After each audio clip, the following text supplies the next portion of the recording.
اقرأ باسم ربك الذي خلق خلق الإنسان من علق اقرأ وربك الأكرم الذي علم بالقلم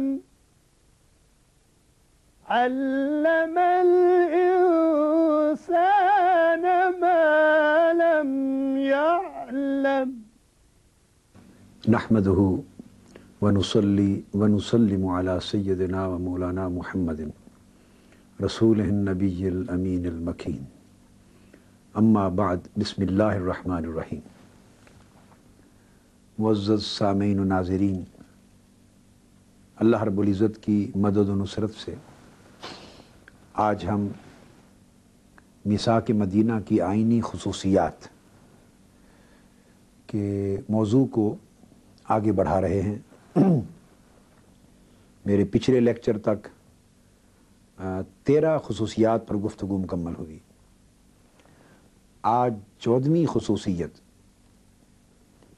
وہ دفاعی معاہدہ سے متعلق ہے، ڈیفنس پیکٹ کی، اس سے ہم اپنی بات کو شروع کر رہے ہیں۔ چونکہ میثاق مدینہ میں نے عرض کیا ایک باقاعدہ کانسٹیٹیوشن تھا۔ اس کی 2-3 حیثیتیں تھیں۔ ایک تو یہ کہ یہ آئین تھا ایک ریاست کا، اور ایک یہ کہ سب سے پہلے اس کی بنیاد ایک پولیٹیکل الائنس بنی تھی جس میں مسلمان تھے، یہود تھے، اور پھر ان کے الائز قبائل تھے، اور مسلمانوں میں بھی مہاجرین و انصار تھے، اور دیگر غیر مسلم قبائل جو الائز کے طور پہ سب شریک تھے۔ تو یہ ایک پولیٹیکل الائنس تھا، براڈ بیسڈ الائنس تھا، جس کی بنیاد پر اسلامک اسٹیٹ آف مدینہ وجود میں آئی۔ اور پھر حضور صلی اللہ علیہ وسلم کو آئینی اعتبار سے انہوں نے اپنا سربراہ تسلیم کیا، آپ ہیڈ آف دی اسٹیٹ ہوئے، اور اس کیپیسٹی میں ساروں کو بٹھا کے آقا علیہ السلام نے اس ریاست کو آئین عطا کیا۔ لہذا ضروری تھا کہ آئین ان تمام کانسٹیٹیوشنل سبجیکٹس کو کور کرے۔ تو اس میں بنیادی طور پہ یہ ایک ڈیفنس پیکٹ کی حیثیت بھی رکھتا تھا۔ ان تمام طبقات میں ایک ڈیفنس کا پیکٹ ہوا، اور حضور صلی اللہ علیہ وسلم کی حیثیت اس میثاق مدینہ کے ذریعے کمانڈر ان چیف کی مقرر ہوئی۔ آپ CNC بھی ہوئے۔ آرٹیکل 41 میں ہے اس میثاق مدینہ کے، فرمایا کہ ان تمام طبقات میں سے کوئی شخص بھی محمد صلی اللہ علیہ وسلم کی اجازت کے بغیر فوجی کارروائی کے لیے نہیں نکلے گا۔ لہٰذا اس ڈیفنس پیکٹ میں حضور صلی اللہ علیہ وسلم کی جو کانسٹیٹیوشنل سپریمیسی اور لیڈرشپ تھی اس کے تابع کر دیا کہ جس طرح فوج کے اندر کمانڈر ان چیف کے حکم اور فیصلے کے بغیر کوئی کارروائی کرنے کے لیے باہر نہیں جا سکتا، اس کنسپٹ کو حضور علیہ السلام نے انفورس فرما دیا۔ ریاست کی اعلیٰ ترین فوجی قیادت جو تھی اس کا تعین ہو گیا، اور اس کے بعد پھر آپ نے لاز دیے اس آئین کے ذریعے۔ یہ ایک بڑی عجیب بات ہے، آپ حیران ہوں گے کہ جو جنگی اتحادی تھے ان ساروں کو مختلف جنگی مہمات سے واپسی پر ترتیب کے ساتھ یکے بعد دیگرے چھٹیاں بھی دی جاتی تھیں۔ یہ آرٹیکل 22 میں ہے، ان تمام اتحادیوں کو جو ہمارے ہمراہ جنگ کریں گے باہم نوبت بہ نوبت چھٹی دلائی جائے گی۔ تو یہ ایک ریلیف کا اسپیکٹ بھی تھا، چھٹی کا آئیڈیا بھی تھا۔ پھر جنگی اخراجات کی بات آئی تو فرمایا یہودی یہ مسلمان جو بھی جنگ لڑ رہے ہیں چونکہ مشترک، وہ ایک دوسرے کے ریاست پر دفاع کے لیے ہونے والے اخراجات مل جل کر جوائنٹلی کریں گے۔ کسی جگہ دفاع مختلف طبقات کے سپرد ہوا تو اس میں فرمایا گیا آرٹیکل 44 میں کہ یہودیوں پر ان کے حصے کا جو دفاع ہوگا، ریجنل ڈیفنس، اس کا خرچہ ہوگا، اور مسلمانوں پر ان کے حصے کے دفاع کا خرچہ ہوگا۔ اسٹیٹ چونکہ ایک لارج سمجھیں بجٹ، ڈیفنس بجٹ افورڈ اس وقت نہیں کر سکتی تھی، لہٰذا ڈیفنس کی رسپانسبلٹی بھی جیسے میں نے عرض کیا ڈیولوشن آف پاورز کی شکل میں، جیسے ان کو پولیٹیکل اٹانومی دی گئی۔ میں نے بتایا تھا کہ عریف بنائے گئے 10-10 پر، پھر اوپر نقیب بنائے گئے 100 پر، پھر ہر علاقے کی ایک لوکل اسمبلی بنائی گئی، ہر علاقے کی لوکل اسمبلی، اس کا نام سقیفہ تھا۔ اس میں اجتماع ہوتے تھے، وہ اپنے سفارشات پاس کر کے اوپر اسمبلی کو بھیجتے تھے۔ اسی طرح جس طرح پولیٹیکل اٹانومی تھی، فائنانشل اٹانومی تھی، اس طرح ریجنل ڈیفنس میں اس میں بھی فائنانشل اٹانومی دے دی کہ جتنے حصے کا دفاع جس طبقے کے سپرد کیا گیا اس کی ذمہ داری خرچ کی ان پر ڈال دی گئی. تو یوں ریاست کی مالی ذمہ داریوں کو بھی بانٹ دیا گیا. اور ایسا ہے کہ پھر آگے آرٹیکل 45 میں فرمایا جو کوئی دستور والوں سے، یعنی اس پورے کے پورے ریاست کے دستور کے ماننے والے جتنے طبقات ہیں ان میں سے کسی کے ساتھ بھی کوئی جنگ کرے گا، خواہ کوئی یہودیوں کے خلاف حملہ کر دے خواہ وہ مسلمانوں کے خلاف حملہ کر دے، تو پوری سوسائٹی مل کر ایک دوسرے کی امداد کر کے اس کی حفاظت کرے گی.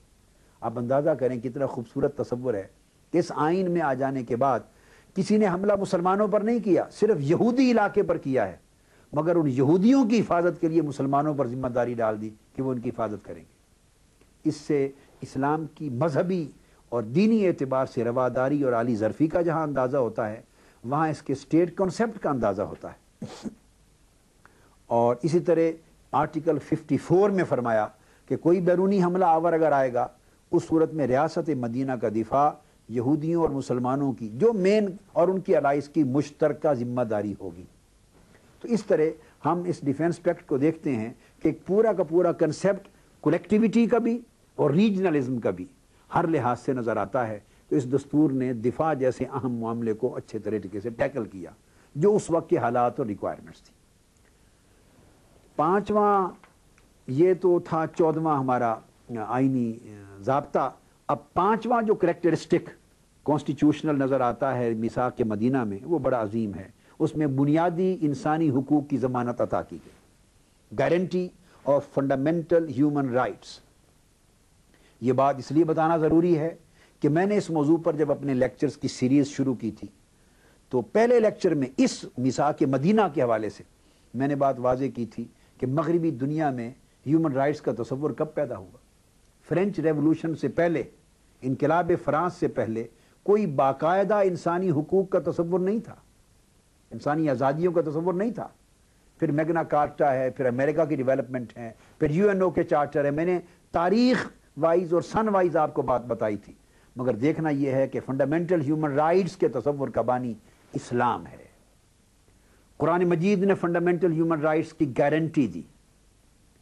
قرآن مجید نے کہا بعضکم لبعض عدو ولکم فی الارض مستقر ومتاع الی حین.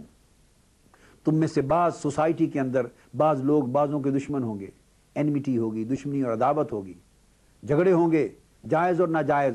وجہ کیا ہے کہ ہم نے ہمیشہ کے لیے زمین میں دو بنیادی رائٹس، فنڈامنٹل رائٹس تم میں انویسٹ کر دیے ہیں. ایک عزت کے ساتھ جینے کا حق، معاش کا حق، اور ایک عزت کے ساتھ رہنے کا، یعنی ایک سوشو اکنامک رائٹ اور ایک پولیٹیکل رائٹ.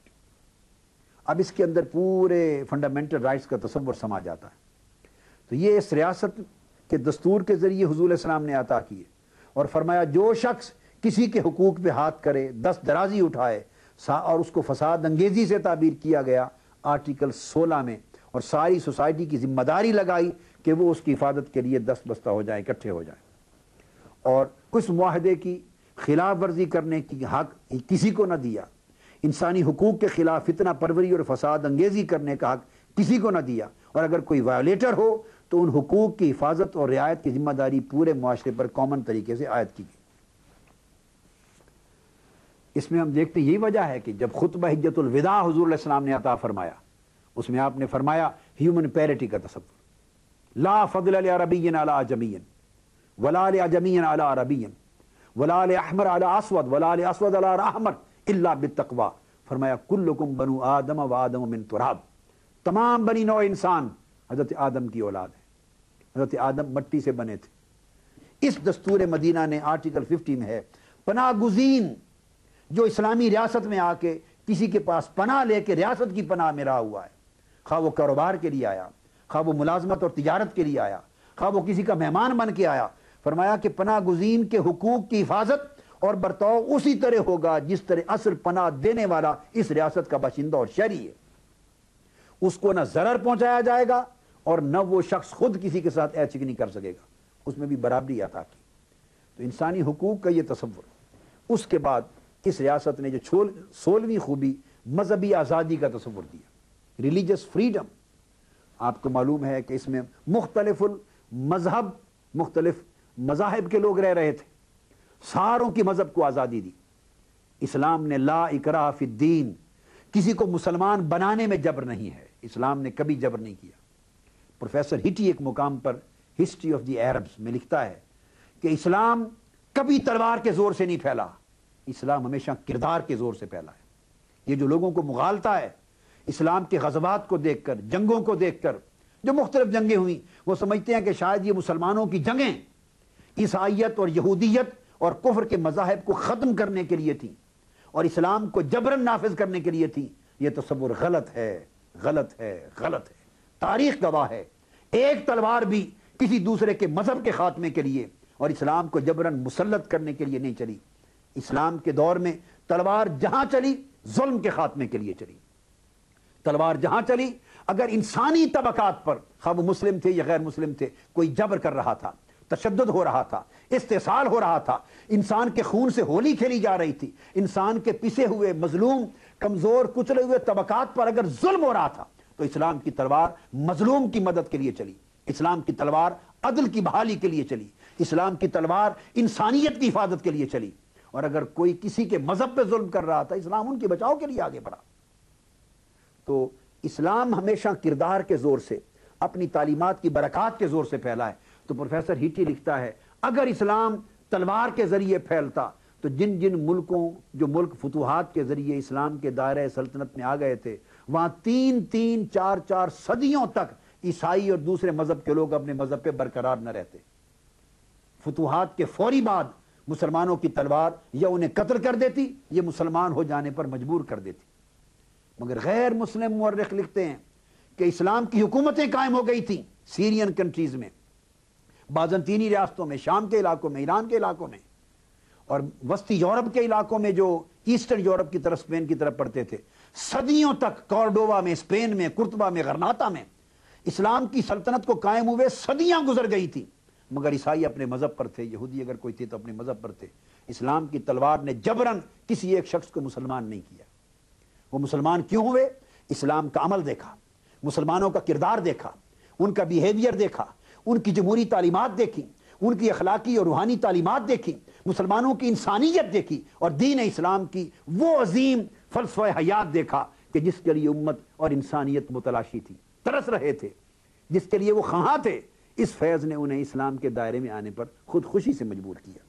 اسلامی ریاست مدینہ میں ریلیجس فریڈم عطا کی گئی تھی۔ اس آرٹیکل 30 کو دیکھیں اگر میثاق مدینہ میں، حضور علیہ السلام نے فرمایا بنی اوف کے یہودی مومنین کے ساتھ سیاسی وحدت تسلیم کیے جاتے ہیں، یہودیوں کو ان کے دین کی آزادی ہوگی، مسلمانوں کو ان کے دین کی آزادی ہوگی، جو ان کے الائز ہیں انہیں ان کے دین کی آزادی ہوگی۔ حضور علیہ السلام نے سب کو ان کے دین و مذہب پر آزادی کے ساتھ عمل کرنے کی ضمانت دے دی۔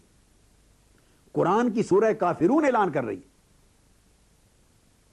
قرآن کی سورہ کافرون کی آخری آیت اعلان کر رہی ہے کہ میرے لیے میرا دین، تمہارے لیے تمہارا دین۔ تو مذہبی آزادی کے اس تحفظ کو حضور صلی اللہ علیہ وسلم نے بڑے عروج اور بڑی حد تک پہنچا دی۔ اس کے لیے ایک واقعہ بڑا ایمان افروز میرے ذہن میں آ رہا ہے۔ حضور صلی اللہ علیہ وسلم کے زمانے میں نجران کے عیسائیوں کا ایک وفد آیا، کرسچن ڈیلیگیٹ آیا۔ انہوں نے آ کے پوچھا کہ ہم کہاں ٹھہریں؟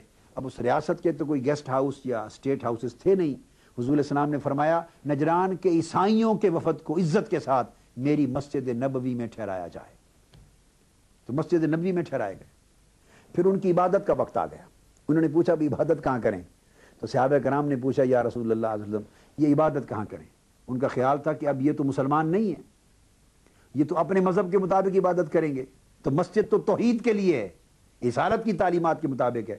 مگر آقا علیہ السلام نے فرمایا عیسائی وفد سے کہو اپنی مذہبی آزادی کے مطابق اپنی عبادت ہماری مسجد نبوی میں جہاں چاہو کرنے کی اجازت۔ یہ ریلیجس فریڈم تھا، یہ اس کی پروٹیکشن تھی۔ اور اگر کسی غیر مسلم کی جان ماری جاتی تو اس کے لیے بھی باقاعدہ قانون اسی سے حرکت میں آ جاتا تھا۔ اس کی جان، مال، عزت و آبرو، اس کے کلچر، اس کے ریلیجن اور اس کے سوشل حقوق اور اس کے فائنانشل میٹرز کی برابر درجے کی گارنٹی دی جاتی تھی۔ یہ تصور تھا بنیادی حقوق کے ساتھ مذہبی آزادی کا۔ اب اسی سے میں اقلیتوں کی بات آ گئی تو کانسٹیٹیوشنل ایسپیکٹ جو 17واں تھا وہ مائنورٹیز کے رائٹس کی پروٹیکشن تھی۔ چونکہ بات مذہبی آزادی کے حوالے سے میں کر چکا ہوں، اس کو میثاق مدینہ کو اگر سٹڈی کریں تو آرٹیکل 31 سے لے کر آرٹیکل 40 تک یہ پورے 9 آرٹیکل اقلیتوں کے حقوق کے تحفظ کی بات کرتے ہیں. Protection, guaranteed protection of the rights of minorities.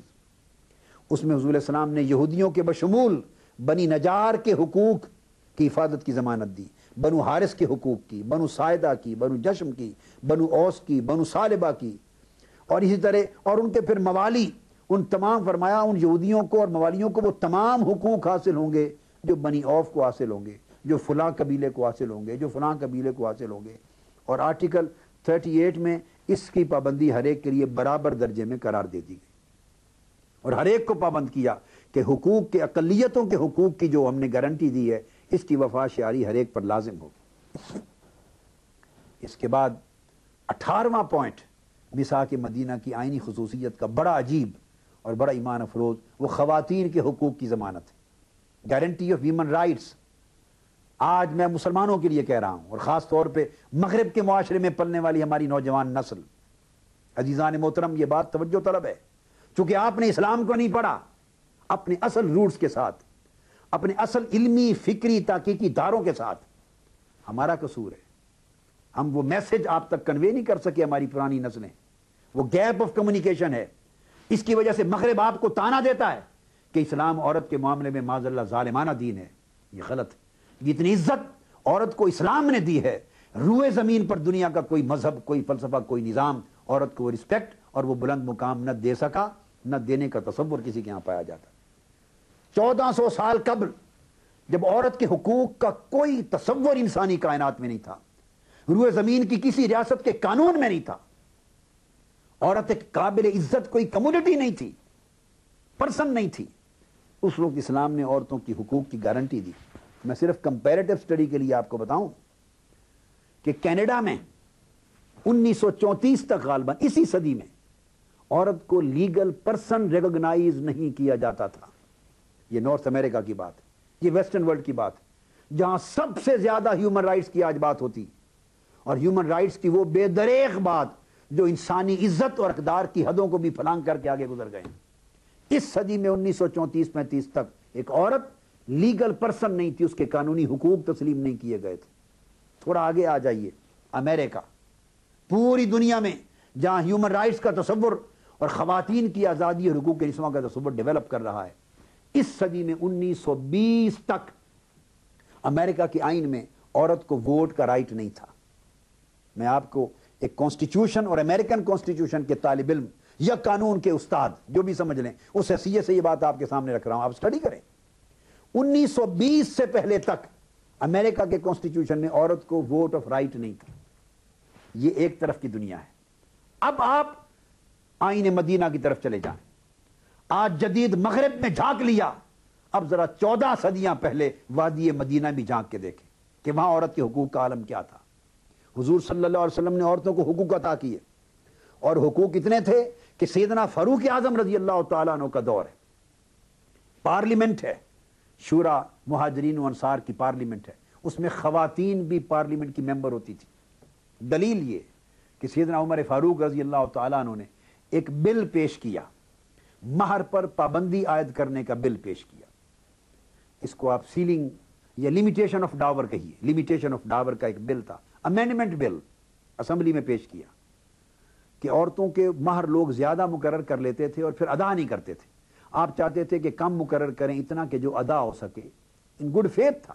مگر جب بل آیا تو ایک عورت کھڑی ہو گئی، اس نے کہا کہ اے عمر، جس مہر پر اللہ اور اس کے رسول نے حد مقرر نہیں کی، آپ کو یہ رائٹ اور اتھارٹی کس نے دی ہے؟ اس کو لمیٹیشن کی.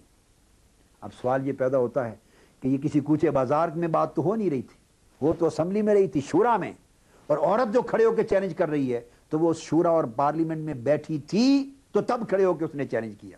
اس سے میں ڈیرائیو کر رہا ہوں کہ عہد رسالت مآب اور عہد خلافت راشدہ کی پارلیمنٹ میں خواتین بھی ممبر تھی، کھڑی ہوئی، اعتراض کر دیا کہ کس اتھارٹی سے آپ کہہ رہے ہیں. سیدنا فاروق اعظم رضی اللہ تعالیٰ عنہ نے پوچھا، خاتون آپ نے یہ بات کیسے کہی کہ اللہ اور اس کے رسول نے اس کی حد بندی نہیں کی؟ آپ نے قرآن مجید کی ایک آیت پڑھی، من آتیتم احداہن قنطارا فلا تاخذوا منہ شیئا. اگر تم شادی کے وقت عورت کو مہر میں ڈھیروں کے ڈھیر بھی دے چکے ہو سونے کے، اور علیحدگی کی نوبت آ جائے تو اس میں سے واپس کچھ نہ لو. اس عورت نے استدلال کیا، ڈیرائیو کیا. اس نے کہا جب مہر کا ذکر کرتے ہوئے اللہ نے ڈھیر کا لفظ یوز کیا ہے، اس کا مطلب یہ ہے کہ دیر از نو لمیٹیشن آن ڈاور، جتنی کوئی چاہے مقرر کرنا چاہے ہو سکتا ہے. جب سیدنا فاروق اعظم نے یہ دلیل سنی، انہوں نے فرمایا اصابت امراتون وقتا امراؤن، عورت اس مسئلے پر صحیح نتیجے پر پہنچی اور مرد خطا کھا گیا، آپ نے اپنا بل واپس لے لیا. یہ آئینی اور پارلیمانی بالادستی کا بھی تصور تھا کہ بل واپس لے لیا دیکھ کر. تو خواتین کے حقوق کا عالم یہ کہ حضور صلی اللہ علیہ وسلم نے خطبہ حجۃ الوداع میں بھی کہا خبردار میں عورتوں کے حقوق کے معاملے میں تمہیں اللہ کے خوف کو یاد دلاتا ہوں، عورتوں میں ظلم نہ کیا جائے. فرمایا وَلَهُنَّ بَعْضُ الَّذِي وَلَهُنَّ مِثْلُ الَّذِي عَلَيْهِنَّ بِالْمَعْرُوفِ، عورتوں کو اسی طرح کے حقوق حاصل ہیں جس طرح کے مردوں کو حقوق حاصل ہیں. عورت کو سیاسی حقوق دیے، عورت کو سماجی حقوق دیے، عورت کو معاشی اور اقتصادی حقوق دیے، عورت کو تجارتی حقوق دیے، عورت کو ڈومیسٹک رائٹس دیے، عورت کو پوری سوشل لائف میں ایک باوقار مقام اور باوقار اینٹیٹی اور لیگل پرسن کے طور پہ حضور علیہ السلام نے پروموٹ کیا. عورت ماں کے روپ میں اگر دکھائی تو اس کے پاؤں کے نیچے جنت رکھ دی، بہن اور بیٹی کے روپ میں دکھائی تو اس کی خدمت میں جنت رکھ دی. تو وہ حقوق پھر حضور صلی اللہ علیہ وسلم نے اس دستور کے اندر آرٹیکل 51 میں فرمایا کسی عورت کو اس کے خاندان پھر عزت کی بھی حفاظت کی کہ یوں ہی چلی جائے تو اس کی رضامندی کے بغیر کوئی پناہ نہ دے تاکہ کسی کی عزت پہ بھی حرف نہ آئے خواتین کے لیے. تو 19th جو کریکٹرسٹک ہے وہ پھر سازشوں کا تدارک کیا حضور علیہ السلام نے، مخالفین کی سازشوں کا اس دستور کے ذریعے تدارک، ایریڈیکیشن آف اپوننٹس کانسپیریسی. آپ کو پتا ہے مکہ کی جو اسٹیٹ تھی اور کفار تھے وہ پہلے دن سے ریاست مدینہ کے دشمن تھے. جو کیفیت ہمارے لیے کچھ پڑوس میں ہمارے دشمن بھی ایسے ہیں جو قیام پاکستان سے لے کے آج تک انہیں پاکستان کی بقا، پاکستان کی پروسپیرٹی، پاکستان کی انٹیگریٹی، پاکستان کی سولیڈیرٹی برداشت نہیں ہے. اسی طرح کچھ دشمن ریاست مدینہ کے تھے، مکہ والے جو اس وقت غیر مسلم ریاست تھی فتح مکہ سے پہلے، وہ ریاست مدینہ کو تاخت و تاراج کرنا چاہتے تھے. وہ سازشیں کرتے تھے، انٹریگز کرتے تھے، کانسپیریسیز کرتے تھے، بیرونی حملے بھی ہوتے، اندرونی بھی ہوتی. تو حضور صلی اللہ علیہ وآلہ وسلم نے ان سازشوں کا اس آئین اور دستور کے ذریعے تدارک کر دیا اور فرمایا کہ قریش جو کفار ہیں وہ سازش کے لیے آئے تو اس مدینہ کے شہریوں میں کسی کو ان کو پناہ دینے کی اجازت نہیں ہوگی. تو اس طرح کے اور باقی مختلف اقدامات کیے جن کے ذریعے ہر قسم کی اندرونی اور بیرونی سازشوں کا تدارک کر دیا. 20ویں کریکٹرسٹک جو اس آئین میں ہمیں ملتی ہے میثاق مدینہ میں وہ یہ کہ مدینہ کو دار الامن قرار دے دیا. مدینہ واز ڈکلیئرڈ اے سینکچوری، یہ دار الامن. فرمایا یہ سرزمین امن کی سرزمین ہے، اس میں خون بہانا کسی کا ناجائز بین کر دیا گیا. اور حضور صلی اللہ علیہ وسلم نے فرمایا، قرآن نے کہا تھا کہ ایک شخص کا ناحق قتل کرنا پوری انسانیت کا قتل ہے. ہر شخص کی جان و مال، عزت و آبرو اور خون کی حفاظت حضور علیہ السلام نے مسلمانوں کا ایمانی، اسلامی، اخلاقی، آئینی و قانونی فریضہ ڈکلیئر کر دیا. اور اتنا بڑا حکم کہ حدیث پاک میں آتا ہے ابن ماجہ میں کہ حضور علیہ السلام کعبے کا طواف فرما رہے ہیں اور طواف کے دوران کعبے کو خطاب کیا اور فرمایا کعبہ تو پاک ہے، تیری فضائیں بھی پاک ہیں، تو بلند ہے اور تیرے گرد و پیش کی ہوائیں بھی بلند ہیں، مگر اس رب کی قسم جس کے قبضہ قدرت میں میری جان ہے کہ ایک مومن مسلمان اس کی جان، مال اور خون اور عزت و آبرو اللہ کے ہاں کعبے تیری عزت و حرمت سے بھی بلند ہے. یہ مسلمان کے لیے کہا کہ مسلمان کی جان، مال اور عزت و آبرو کو کعبے کی عزت و حرمت سے بھی بلند تر ڈکلیئر کیا مسلمان کے لیے. اور ایک عام انسان کے لیے فرمایا کہ وہ شخص مسلمان نہیں ہے جس کے ہاتھوں سے ایک عام انسان، خواہ وہ کوئی بھی ہو، عام انسان کی جان، مال اور عزت و آبرو محفوظ نہیں ہوتی. حضور صلی اللہ علیہ وسلم نے مدینہ کو دار الامن قرار دیتے ہوئے کلیتاً بین کر دیا. فرمایا یہ پوری سرزمین مدینہ حرم ہے. یثرب کا جوف، یہ آرٹیکل 49 میں، یعنی وہ جو جوف پورے 2 پہاڑوں میں گھرا ہوا ہے، پوری وادی مدینہ اس دستور کے اندر آ جانے والوں کے لیے ایک حرم ہے، مقدس مقام ہے. یہ آپس میں جنگجوئی نہیں کر سکتے، ایک دوسرے پر گولی نہیں چلا سکتے، ایک دوسرے پر کو قتل نہیں کر سکتے، ایک دوسرے کی جان مال پر ڈاکہ زنی نہیں کر سکتے. گویا مدینے کو حرم قرار دینے کا مطلب یہ تھا اس سرزمین پہ بچنے والے ایک ایک شخص کی جان، مال، عزت و آبرو، اس کی حفاظت ریاست کی ذمہ داری ہو گئی. آج ہم اگر پاکستان کو اور اپنے معاشرے کو اسلامی معاشرہ، محمدی معاشرہ، مصطفی معاشرہ، قرآنی معاشرہ بنانا چاہتے ہیں اور ایک مصطفی نظام اس ملک میں لانا چاہتے ہیں اور قرآنی نظام لانا چاہتے ہیں اور اسلامی نظام کا ایک نمونہ دکھانا چاہتے ہیں تو اس کی ابتدا اس امر سے ہوگی کہ ہم اپنی سوسائٹی کو دار الامن بنا دیں، ہر شخص کی جان محفوظ ہو، عزت محفوظ ہو، اس کی آبرو محفوظ ہو، مال و دولت محفوظ ہو، لوگ رات ہو یا دن آرام سے چلیں، کسی کی جان مال عزت و آبرو کو خطرہ لاحق نہ ہو۔ جب تک ہم سوسائٹی کو یہ سینس آف سیکیورٹی نہیں دے سکتے، یہ احساس تحفظ کا مہیا نہیں کر سکتے، اس وقت تک ہم ایک اچھے مسلمان ہونے اور ایک اچھی مسلمان یا اسلامی ریاست ہونے کا تاثر پوری دنیا میں کریٹ نہیں کر سکتے۔ افسوس کی بات کہ وہ اسلام جو امن کا دین تھا، اسلام سلم سے ہے اور سلم کا مطلب سلامتی اور امن ہے، ایمان امن سے ہے اور ایمان کا مطلب سلامتی اور امن ہے۔ ہمارا ایمان پیس اور سیکیورٹی، ہمارا اسلام پیس اور سیکیورٹی، جس کی ابتدا سے انتہا امن کی ضمانت تھی، آج اس اسلام اور مسلمانوں کے خلاف اگر مغربی دنیا دہشت گردی کا تانا دے تو ہمیں اپنی گریبانوں میں جھانکنا ہوگا۔ یہ الگ بات کہ وہ اسلام کو بدنام کرنے کے لیے کرتے ہوں گے، دشمن کا ایک اپنا منصوبہ ہوگا، ہمیں اس سے توجہ ہٹا کر کم سے کم اپنے احوال کو درست کرنا چاہیے۔ ہمیں اپنی روزمرہ کی زندگی کو دہشت گردی سے، قتل و غارت گری سے اور جبر و تشدد سے اور انتہا پسندی سے پاک کرنا ہوگا۔ اسلام کا پیغام امن مسلمان کے لیے ہے، اسلام کا پیغام امن ہر غیر مسلم کے لیے ہے جو پرامن ہے، اور اسلام کا پیغام امن پوری انسانیت کے لیے ہے۔ اسلام گلوبل لیول پر ایک پیسفل ہیومن سوسائٹی کریٹ کرنا چاہتا ہے کہ جو امن میں رہے اور پوری دنیا میں امن کی اشاعت کرتی رہے۔ اللہ تبارک و تعالی ہمیں اس تصور کو سمجھ کر ایک اعلیٰ مصطفی سیرت کی روشنی میں نمونہ اور کردار انسانیت کے سامنے پیش کرنے کی توفیق عطا فرمائے۔ والسلام علیکم ورحمۃ اللہ وبرکاتہ۔